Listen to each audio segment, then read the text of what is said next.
There's a rule that's supposed to tell you exactly how much you can pull from your savings every year so you never run out of money in retirement. It survived the Great Depression, the dot-com crash, and the 2008 financial crisis. And there's a real chance it's wrong. It's called the 4% rule. And by the end of this video, you're going to understand it in detail. The good, the bad, and the one big assumption it's making about your money. Welcome back to your retirement guide. George Jameson, CFP, RICP, and founder of Capital Wealth Group, a fee-only firm in Columbia, South Carolina. We offer retirement planning and investment management, as well as one-time financial plans for do-it-yourselfers. Thank you for joining me. So let's get started. The 4% rule is really just a simple guideline built to answer one of the scariest questions in all of retirement. How much can I pull out of my savings each year without running out? Back in 1994, a financial advisor named William Bengen went digging through decades of market history. He went all the way back to 1926, and he was testing one simple question. What's the most you could have safely pulled out of your portfolio each year and still had it last a full 30-year retirement? Even if you had the rotten luck of retiring right before a major crash. And his answer was 4%. He found out that if you took 4% in your very first year and then adjusted that dollar amount for inflation every year after, your money would hold up for at least 30 years, even through the absolute worst stretches in history. A study out of Trinity University backed it up.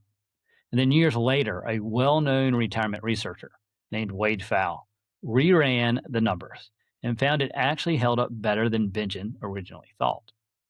And keep in mind, the history they were testing was not a smooth ride. It included the Great Depression, the brutal stagflation of the 1970s, the dot-com crash, and the 2008 financial crisis. The 4% rule survived it all. So it really does work, at least historically speaking. Okay, so how do you actually use it? This part is easy. Let's say you retire with $2 million. In year one, you take out 4%. That's $80,000. That's your paycheck for the year, not including Social Security, pensions, or other income. Then every year after that, you don't recalculate anything. You just take last year's number and bump it up for inflation.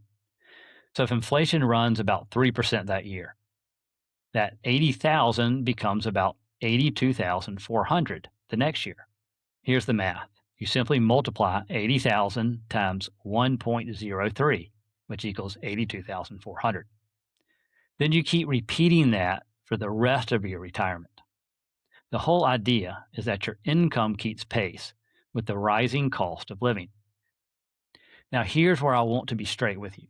The 4% rule is a great starting point, but I never want you to treat it like gospel because it has a few weaknesses. First, it's very rigid. It treats you like a robot. It assumes you'll hand yourself that same inflation raise every single year, no matter what, even if the market drops 30%. But real life doesn't usually work like that. Your spending isn't usually a straight line. Most retirees actually spend more in their early go-go years with travel, hobbies, grandkids, their bucket list, and so on, and then naturally slow down later on.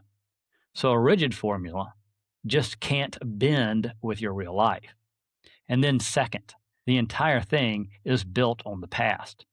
And as both Bengen and Pfau admitted, the true million-dollar question is, will the future look like the past? A lot of experts think future returns might come in lower than historical averages. And if that turns out to be true, the 4% rule with inflation could actually be a little too aggressive going forward. And then third, and this is the big one, there's something called sequence of returns risk. So in plain English, it means it matters big time when the bad years show up early in retirement. If you retire and the market tanks in your first few years, right while you're pulling money out, it can do permanent damage that even a great recovery later on can't fully undo. It's the single biggest threat to your retirement that almost nobody warned you about. So here's the bottom line. The 4% rule is a fantastic starting point. It's simple, it's battle tested, and it can hand you a ballpark number in a matter of seconds. But it's not a personalized plan. Your real retirement depends on a whole bunch of variables. The rule just ignores. How long will your retirement actually last? What's your tax situation? What's your risk tolerance? When should you turn on Social Security? And how flexible are you willing to be when the markets get bumpy? So over my next couple of videos, I'm going to build on this. First, I'm going to show you exactly how the sequence of returns risk can play out and the strategy I use to defend against it. It's a better, more flexible withdrawal approach that most of my clients seem to prefer, called the guardrails strategy. It lets you start your withdrawal rate a little higher and helps you sleep better at night. Then I'll walk you through 4 retirement income strategies and help you determine which one might fit you the best. If you want help nailing down your own safe withdrawal number, head over to capitalwealthgroupsc.com and schedule a free consultation. Again, I'm George Jameson with Capital Wealth Group, a fee-only firm. We do ongoing planning and investment management, plus one-time financial plans for DIYers. And please hit the subscribe button and leave comments below. Have a great day.